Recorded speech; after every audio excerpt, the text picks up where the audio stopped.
Ukraine যুদ্ধ শুরু হওয়ার পর আমেরিকা ভেবেছিল যে রাশিয়ার অর্থনৈতিক পাঁজর সম্পূর্ণভাবে ভেঙে চুরে শেষ করে দেবে। কখনো সুইফট সিস্টেম থেকে রাশিয়াকে বের করে দিয়ে, কিংবা কখনো রাশিয়ার উপর একাধিক স্যাংশন চাপিয়ে রাশিয়ার অর্থনৈতিক মেরুদণ্ডকে ভাঙতে চেয়েছে আমেরিকা। প্রতিটি পদক্ষেপেই ভারত কিন্তু এই পুতিনের রাশিয়ার পাশে দাঁড়িয়েছে। আর এবারও দক্ষিণ এশিয়ার রাজনীতিতে এমন এক কর্মকাণ্ড ঘটলো যাতে পরিষ্কার হয়ে যাচ্ছে রাশিয়া ভারত এক্ষেত্রে দক্ষিণ এশিয়ার রাজনীতিকে ডমিনেট করার জায়গায় কিন্তু আস্তে আস্তে যেতে চলেছে। এবং ডিডলারাইজেশন প্রসেসে ভারত এবং আমেরিকা আজকে একই সারিতে অবস্থান না করে সংঘবদ্ধ জোট পুতিনের রাশিয়ার সঙ্গে করতে চলেছে ভারতের প্রধানমন্ত্রী নরেন্দ্র মোদী। এবং এক্ষেত্রে নিউক্লিয়াসে বাংলাদেশ। কি এমন ঘটলো দক্ষিণ এশিয়ায়?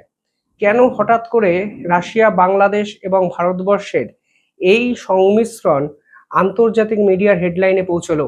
আজকের এই ভিডিওতে আমি ডিটেইলিং আলোচনা করব এবং বোঝানোর চেষ্টা করব যে রাশিয়া এক্ষেত্রে কোন মাস্টার স্ট্রোক দিল, যার ফলে ভারতের অর্থনীতিও ফুলে ফেপে ঢোল হয়ে যেতে পারে।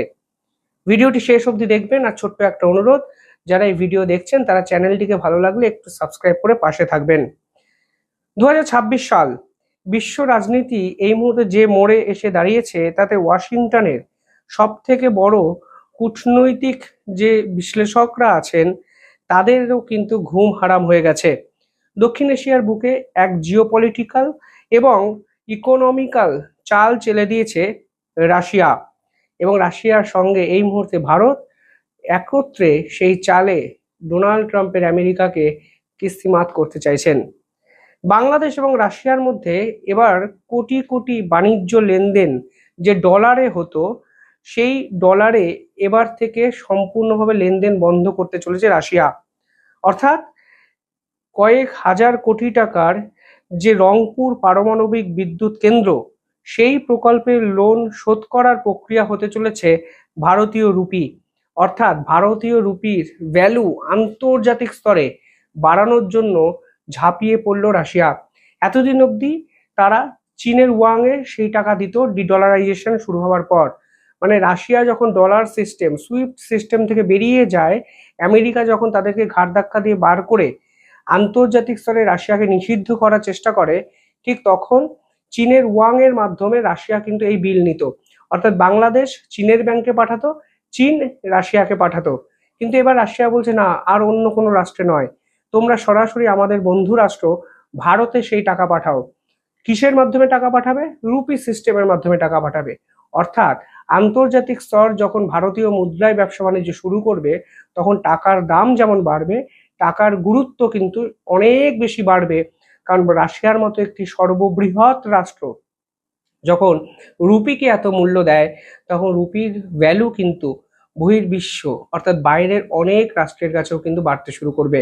পরবর্তীকালে রাশিয়া যে সকল দেশের সঙ্গে ব্যবসা বাণিজ্য করে, হতে পারে তারাই বলবে যে আপনারা ভারতের টাকায় পেমেন্ট করুন, অর্থাৎ ভারতকে কানেক্ট করে আপনারা ব্যবসা বাণিজ্য চালান, তাহলে ভারতের এই টাকার দামও যেমন বাড়বে, পাশাপাশি ডলারের ভ্যালুও কিন্তু কমবে।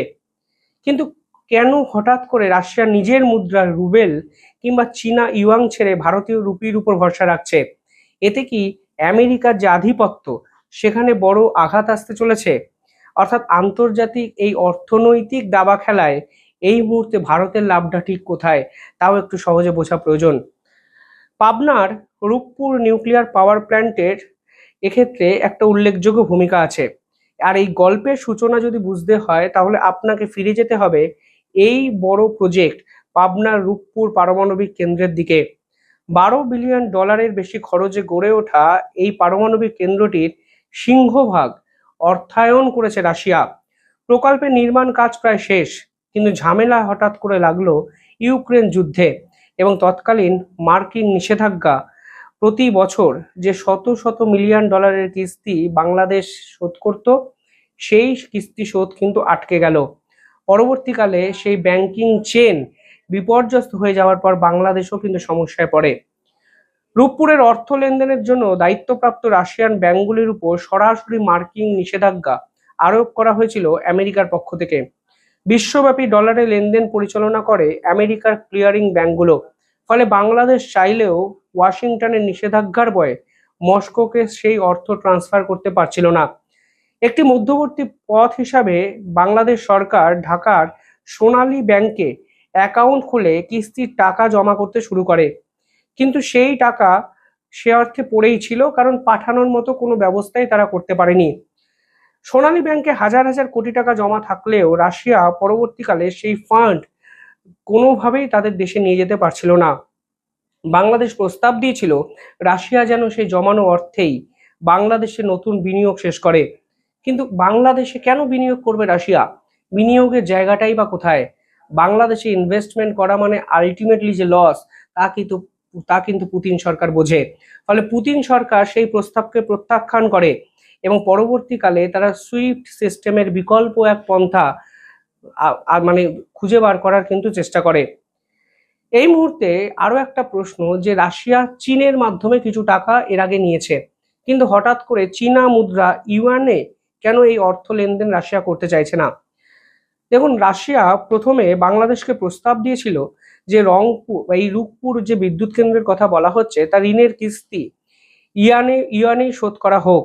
বাংলাদেশ নীতিগতভাবে সম্মতিও জানিয়েছিল, কিন্তু বাস্তব যখন প্রয়োগ করতে তখন দেখা গেল এক্ষেত্রে এক বিশাল আইনি জটিলতা এবং অর্থনৈতিক প্রাচীর এসে দাঁড়িয়েছে দুই দেশের কাছে। চীন আন্তর্জাতিক অঙ্গনে ডিডলারাইজেশনের বড় বড় কথা বললেও চীনের শীর্ষস্থানীয় ব্যাংকগুলো কিন্তু নিজস্ব স্বার্থে অত্যন্ত সতর্ক। চীনা ব্যাংকগুলো আমেরিকার সাথে বিলিয়ন বিলিয়ন ডলারের ব্যবসা করছে। যদি তারা মার্কিন নিষেধাজ্ঞা থাকা কোনো রাশিয়ান সংস্থাকে সাহায্য করে, তাহলে কিন্তু পরবর্তীকালে মার্কিন সংস্থার নিষেধাজ্ঞা সেই ব্যাংকগুলোর উপরেও কিন্তু এসে পড়ে। একে বলা হয় সেকেন্ডারি স্যাংশন, অর্থাৎ স্যাংশনকে এড়ানোর জন্য যারা সাহায্য করে তাদের উপরেও আমেরিকা স্যাংশন লাগিয়ে দিতে পারে, এবং আমেরিকা এর আগে ভারতের উপর এই ধরনের সেকেন্ডারি স্যাংশনের কথাও কিন্তু বলেছিল। ফলে চীনের বাণিজ্যিক ব্যাংকগুলো অর্থাৎ রূপপুরের ইউনিয়ন যে ইউয়াং পেমেন্টের মাধ্যমে যেগুলো চলে তা কিন্তু তারা করতে চায়নি। চীনের মুদ্রা ইউয়ান এক্ষেত্রে বিকল্প পথ হলো না। ফলে রাশিয়ার কাছে বিকল্প কোথায়? টাকা তো নিতে হবে হাজার হাজার কোটি টাকা। বাংলাদেশ কিভাবে পাঠাবে রাশিয়াকে? সেক্ষেত্রেই রাশিয়া কিন্তু ভারতের থেকে সাহায্য চাইলো। ভারতের ব্যাংকগুলো সমর্থন করলো এই সাহায্য, কারণ ভারত এবং রাশিয়ার সম্পর্ক অত্যন্ত ভালো, এবং এক্ষেত্রে রাশিয়ার বিভিন্ন সংস্থা ভারতের মাধ্যমে সেই টাকাকে ট্রান্সফার করার কথা কিন্তু ঘোষণা করলো। সেপ্টেম্বর অক্টোবরে অনুষ্ঠিত হতে যাওয়া Bangladesh Russia intergovernmental commission on trade, economic, scientific and technical কোঅপারেশনের বৈঠকে মস্কো একটি ঐতিহাসিক এজেন্ডা পেশ করেছে। রাশিয়ার স্পষ্ট বক্তব্য, আমাদের ইউয়ান লাগবে না, ডলারও লাগবে না, আমাদের বাণিজ্যিক লেনদেন এবং রূপপুরের ঋণ পরিশোধ করতে হবে ভারতীয় রুপিতে। এর ফলে কি হবে? এর ফলে তিনটে বড় জিনিস হবে। প্রথমত, দ্বিপাক্ষিক রুপি পেমেন্ট মেকানিজম গঠন হচ্ছে, অর্থাৎ উভয় দেশই সরাসরি মুদ্রা বিনিময় এবং রূপা অ্যাকাউন্টিং সিস্টেম স্থাপন করবে। বাংলাদেশ সরাসরি কোনো রাশিয়ান ব্যাংকের ব্রাঞ্চে চালু করা মার্কিন সুইফট সিস্টেম ছাড়াই পেমেন্ট করতে পারবে, তা বাংলাদেশের কাছেও একটা বড় অপরচুনিটি। এবং বাংলাদেশকে প্রতি টনে আন্তর্জাতিক বাজারের থেকে $10 কমে ইউরিয়া সার দেবে রাশিয়া, সাথে সূর্যমুখী তেল, গম, ডাল, এবং এই পুরো চুক্তিটি হবে ভারতের মুদ্রায়। কেন রাশিয়া হঠাৎ করে ভারতের মুদ্রাকে এতটা গুরুত্ব দিচ্ছে? দেখুন, ভারত এই রাশিয়ার পাশে বরাবরই ছিল। কয়েক হাজার কোটি টাকার তেল ভারত কিন্তু রাশিয়ার থেকে কিনেছে, এবং এর ফলে রাশিয়ার অর্থনীতি কিন্তু এখনো অব্দি স্টেবল জায়গায় আছে, কারণ ইউক্রেন যুদ্ধ শেষ 3 বছর ধরে চলছে। এর ফলে রাশিয়ার যে অর্থনৈতিক ক্ষতি হয়েছে সেই ক্ষতি কিন্তু সামাল দিয়েছে ভারত। ফলে এখান থেকে ভারতের সাথে বাংলাদেশের ব্যবসা বাণিজ্য রুপি সিস্টেমে হয়, ফলে কোনো আর্থিক জটিলতা নেই, আইনি জটিলতাও নেই। ফলে রাশিয়া এখন বুঝেছে ভারত হলো বন্ধু রাষ্ট্র। ভারতের রুপি সিস্টেম যদি ডেভেলপ হয়, আন্তর্জাতিক স্তরে যদি গুরুত্ব পায়, তাহলে রাশিয়ারও কোনো ক্ষতি নেই, কারণ ভারত ইন্দো প্যাসিফিকে ডমিনেট করলে আলটিমেটলি লাভ রাশিয়ারও। রাশিয়া এবং ভারত একত্রে আইমেক করিডরও তৈরি করছে। ফলে এখানে একে অপরের পাশে দাঁড়ানোর একটা প্রবণতা কিন্তু দেখা যাচ্ছে, এবং এক্ষেত্রে ডোনাল্ড ট্রাম্পও কিন্তু চমকে যাচ্ছে, কারণ রাশিয়া ভারতের মুদ্রাকে এত গুরুত্ব দিচ্ছে এবং ডলারাইজেশনের যে পথ সেটাকে প্রশস্ত করছে। সব মিলিয়ে এক্ষেত্রে ভারত এবং রাশিয়ার ফের একবার মাস্টার স্ট্রোক কূটনৈতিক চাল আন্তর্জাতিক স্তর দেখতে পেল, এবং বাংলাদেশও রীতিমতো চমকে যাওয়া উচিত, কারণ বাংলাদেশ ভাবতেই পারেনি তার রুপিতে এত সহজভাবে রাশিয়াকে ঋণ শোধ করতে পারবে। যাই হোক, আপনারা কিভাবে দেখছেন পুরো বিষয়টি কমেন্টে জানাবেন।